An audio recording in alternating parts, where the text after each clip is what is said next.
देखिए बच्चों, आज की क्लास में हम लोग जो है एनसीईआरटी जो इंग्लिश मीडियम का है वो कंप्लीट क्लास 10th का जो सेकंड चैप्टर है पोलिनोमियल। पोलिनोमियल को एकदम जो जीरो होता है, जीरो लेवल से हम लोग सीखेंगे। फिर पोलिनोमियल आखिर में होता क्या है और पोलिनोमियल में कितने कितने जो होते हैं पॉइंट्स आते हैं, इन सारे पॉइंट्स को बहुत ही बेहतरीन तरीके से हम लोग सीखेंगे। जो भी बच्चे इस वीडियो को देख रहे हैं ज़्यादा ज़्यादा शेयर करिएगा, लाइक करिएगा और चैनल को सब्सक्राइब करिएगा। तो आइए, और सब्सक्राइब तभी करिएगा जब आपको समझ में आएगा, और नहीं समझ में आएगा तो मत सब्सक्राइब करिएगा। तो आइए हम लोग शुरू करने वाले हैं। पोलिनोमियल को जानने से पहले कुछ पॉइंट्स है जो कि जानना बहुत ही जरूरी है, तो उसे हम लोग पहले जान लेते हैं। तो उसमें सबसे पहले आता है अलजेब्रिक एक्सप्रेशन। इन अलजेब्रिक एक्सप्रेशन होते क्या हैं उसको जानिए। यहाँ पे देखिए, N algebraic expression is formed by a combination of variables and constant connected by fundamental operations. जो अलजेब्रिक एक्सप्रेशंस होते हैं वह किसी वेरिएबल और कांस्टेंट के द्वारा, किसी भी वेरिएबल और कांस्टेंट के द्वारा वह जो फंडामेंटल ऑपरेशंस यानी कि प्लस माइनस और ये जो डिवाइड मल्टीप्लिकेशन जो है इसके साथ क्या होते हैं, जुड़े होते हैं यानी कि कनेक्टेड होते हैं। जैसे अगर हम बात करें एग्जांपल के लिए तो 7x + 5 ये हमारा अलजेब्रिक एक्सप्रेशन है। इसमें क्या है, यहाँ पे देखेंगे तो कहेंगे सर ये हमारा जो है वेरिएबल है। क्या है? वेरिएबल है। और ये हमारा क्या है, नॉन वेरिएबल होता है, नॉन वेरिएबल। और ये हमारा क्या होता है, कांस्टेंट होता है। क्या होता है? कांस्टेंट होता है। तो कोई भी अलजेब्रिक एक्सप्रेशंस होते हैं वह क्या होते हैं, कॉम्बिनेशन होता है किसका, वेरिएबल का और कांस्टेंट का। किसका होता है, वेरिएबल का और कांस्टेंट का। और एक कनेक्टेड किसके साथ होते हैं, तो प्लस के साथ, माइनस के साथ, डिवाइड के साथ या मल्टीप्लिकेशन के साथ। सुनिएगा ना, इसे हम जो प्लस माइनस होता है इसको हम फंडामेंटल ऑपरेशंस करते हैं। ये क्या है हमारा है, फंडामेंटल ऑपरेशन। इसे हम फंडामेंटल ऑपरेशन करते हैं। और ये हमारा क्या बन गया, अलजेब्रिक एक्सप्रेशन हो गए। क्या हो गए, अलजेब्रिक एक्सप्रेशन। अब इस अलजेब्रिक एक्सप्रेशन के बाद आता है टर्म। ये टर्म किसे कहते हैं? टर्म क्या होता है, जो प्लस या माइनस के साथ सेपरेट होता है। क्या होता है, सेपरेट होता है। किसके साथ, प्लस हो या माइनस है, इन दोनों के साथ क्या होते हैं, सेपरेट होते हैं। उसी हम क्या कहते हैं, टर्म कहते हैं।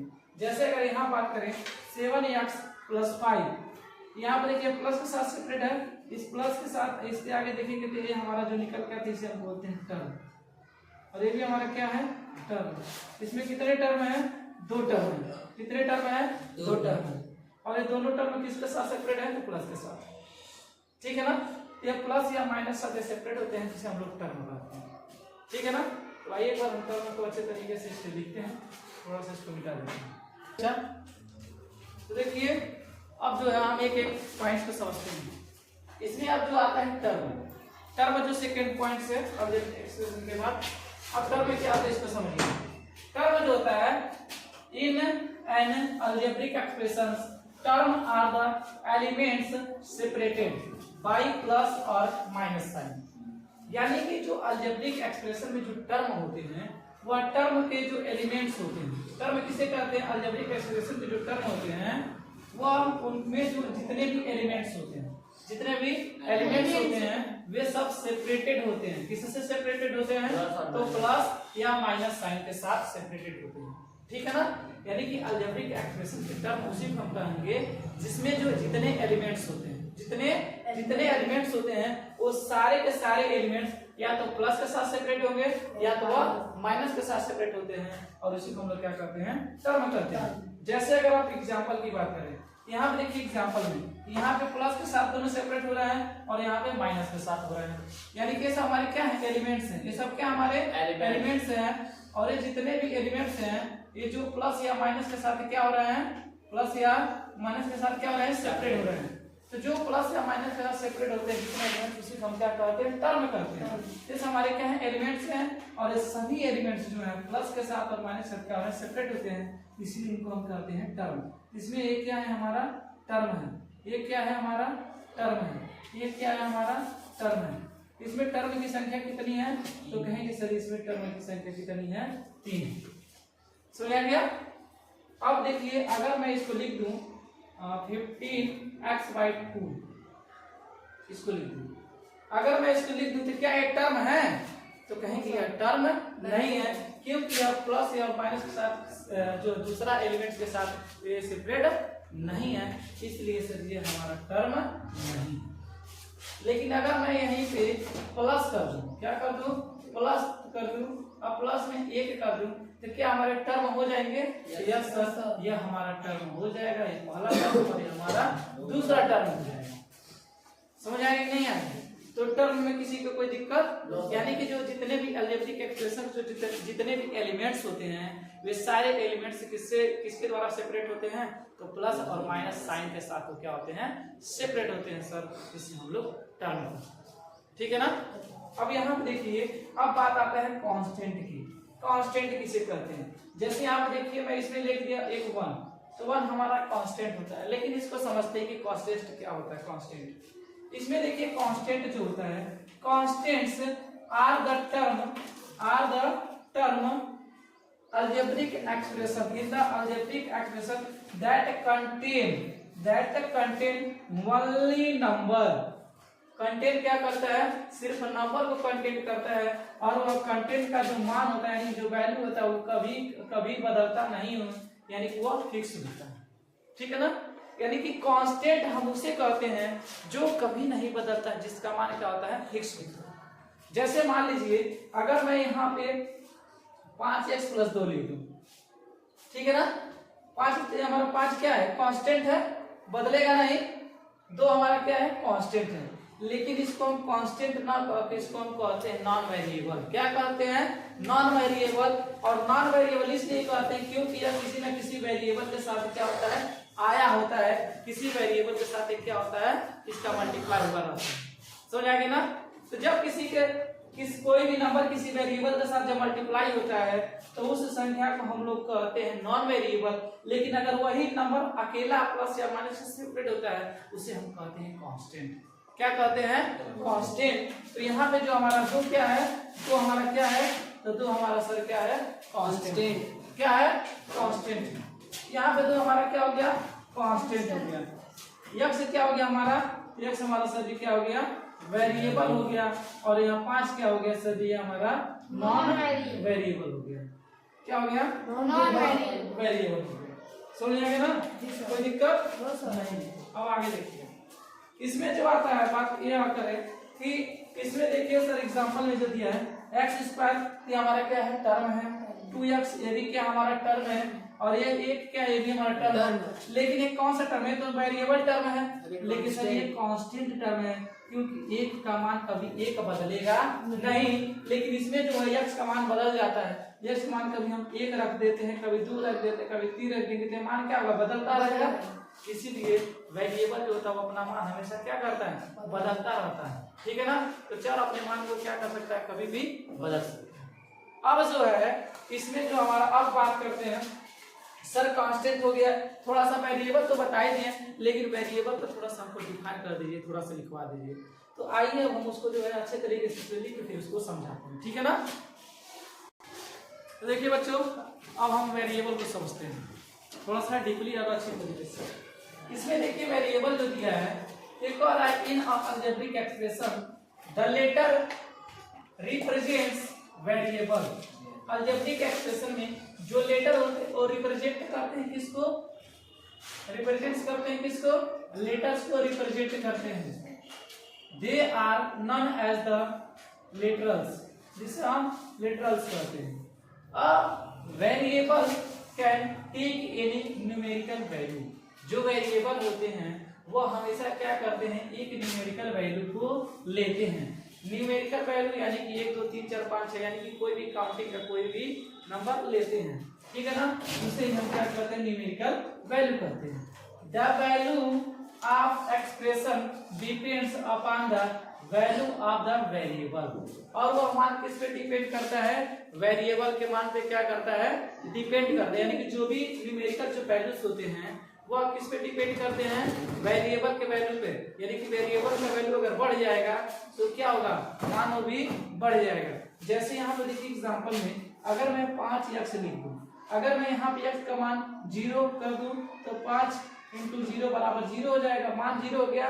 यानी कि जो 5 है ये जो न्यूमेरिकल मान है ये किस पे डिपेंड कर रहा है? x के वैल्यू यानी कि वेरिएबल के वैल्यू पे। ये हमारा x क्या है? वेरिएबल है। अब वेरिएबल के वैल्यू पे कौन डिपेंड करता है? यह जो हमारा 5 यानी न्यूमेरिकल वैल्यू है। अगर इसका मान अगर हम 2 कर दे तो बढ़ जाएगा, तो 2 करेंगे तो यहाँ पे क्या हो जाएगा? 10 हो जाएगा। क्या हो जाएगा? 10। तो हम कह सकते हैं कि सर यह जो न्यूमेरिकल वैल्यू होता है वेरिएबल के जो है मान पे क्या करता है? डिपेंड करता है। यानी कि वेरिएबल के वैल्यू पे क्या करता है? डिपेंड करता है। समझ आ गया ना?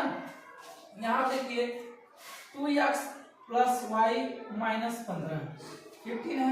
यहाँ पे जो वेरिएबल है कौन कौन से वेरिएबल है? हम कहेंगे यहाँ पे सर 2 वेरिएबल है। एक वेरिएबल हमारा x है और दूसरा वेरिएबल क्या है? y। ठीक है ना? तो इसको हम कहते हैं सर वेरिएबल टर्म। ये दोनों हमारा वेरिएबल टर्म है। लेकिन यहाँ पे 15 क्या है हमारा?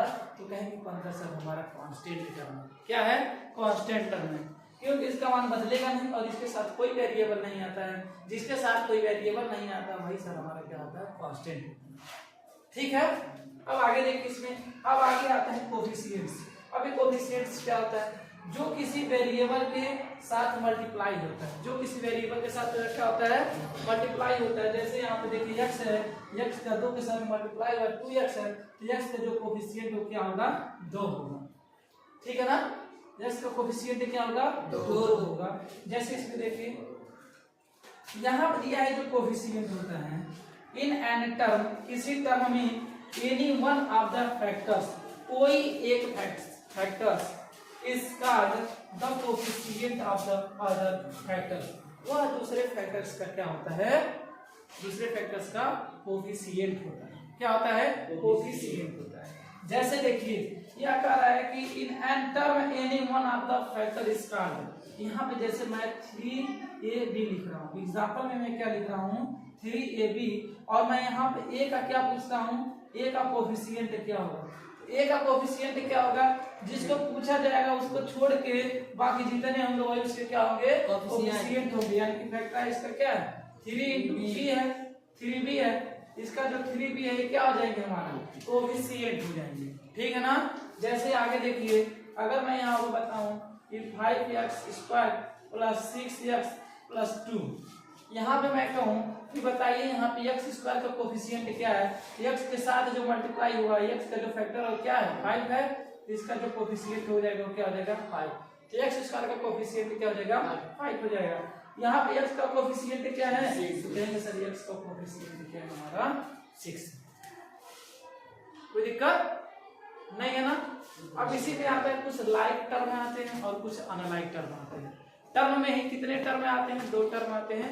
एक लाइक टर्म आता है, दूसरा हमारा क्या आता है? अनलाइक टर्म आता है। जैसे देखिए अगर हमारे पास कोई 2 अलजेब्रिक एक्सप्रेशन है और उस अलजेब्रिक एक्सप्रेशन में जो होता है वेरिएबल सेम होता है। वेरिएबल क्या होता है? सेम होता है। यदि वेरिएबल सेम हो जाता है तो इसे हम कहते हैं लाइक टर्म, और वेरिएबल सेम नहीं होता तो इसे हम कहते हैं अनलाइक। समझ आएगा ना? जैसे अगर आप लोग क्लास 8 के बच्चे हैं और सभी लोग क्या हैं? गोरे हैं। क्या है? गोरे हैं। और क्लास 10th के बच्चे इसमें आ जाए और सब क्या हैं? काले हैं। तो दोनों अलग अलग हो गए कि नहीं हो गया? तो कोई पसंद करेगा? कोई नहीं पसंद करेगा। अगर वो भी गोरे आप भी गोरे तो क्या लोग करेंगे? लाइक करेंगे। और एक गोरा एक काला रहेगा तो कोई लाइक करेगा? लाइक। जैसे समझिए जैसे मान लीजिए एक कलुआ है और कलुआ करिया है। कलुआ कैसा है? करिया है। कलुआ कहता है सर जब आप पढ़ाते तो चेहरा बहुत खुश हो जाता है। ठीक है। अब यहाँ देखिए मान लीजिए कलुआ है और आई कलुआ का जो है भाई फ्रेंड है। क्या है? फ्रेंड। ये छोटकी है आई चश्मा में लगा खूब हंस रही है। तो ये कलुआ आप देखैया हो गया दोनों का। हाँ जब देखैया हो गया तो ये कलुआ इसको जो है पसंद कर लिया, लेकिन छोटकी जो नहीं पसंद नहीं कर रही है। अरे वाह, ये तो कलुआ है, ये कलुआ कब पसंद करेगा? ये कलुआ पसंद नहीं करेगी, तो अनलाइक इसको करेगी। क्या करेगी? अनलाइक करेगी। और जब यो गुरहर रहता तो कलुआ को क्या कर लेती? तो गुरहर का नाम हो जाता, तो गुरहर का क्या करती? लाइक, पसंद यानी कि लाइक करती। समझेंगे ना? तो जब समान रहेंगे तो लाइक होगा। तो ऐसे ही वेरिएबल में जो समान वेरिएबल होते हैं उसे लाइक वेरिएबल कहते हैं, लाइक टर्म कहते हैं। और जो असमान होते हैं उसे हम क्या कहते हैं? अनलाइक। जैसे देखिए एग्जांपल में यही देख लीजिए। अब यहाँ पे देखिए जैसे लिख दो मैं 4xy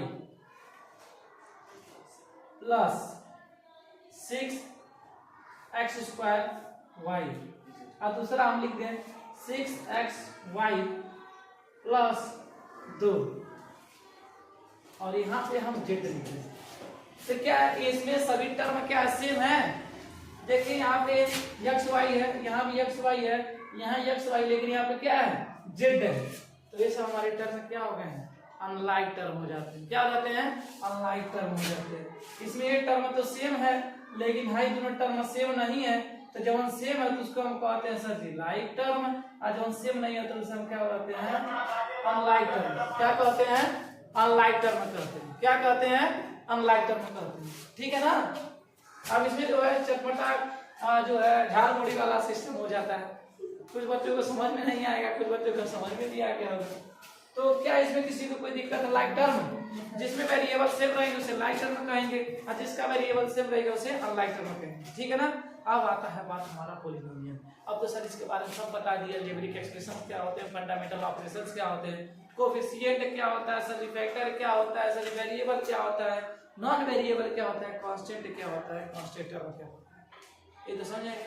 अब हम समझते हैं कि पॉलिनोमियल का डेफिनेशन क्या है, और पॉलिनोमियल के आगे और भी चीजें हम पढ़ेंगे। यानी कि क्लास 10th में हम लोग जीरो से सीख रहे हैं, और जो भी चीजें आपको समझ न आए वीडियो को बार बार रिपीट करके देखिए। तो चलिए इसको मिटा के फिर हम देखते हैं। अब यहाँ देखिए बच्चों, जो है पॉलिनोमियल हम लोग समझते हैं। पॉलिनोमियल के डेफिनेशन को क्या करते हैं हम लोग समझते हैं कि पॉलिनोमियल क्या होता है।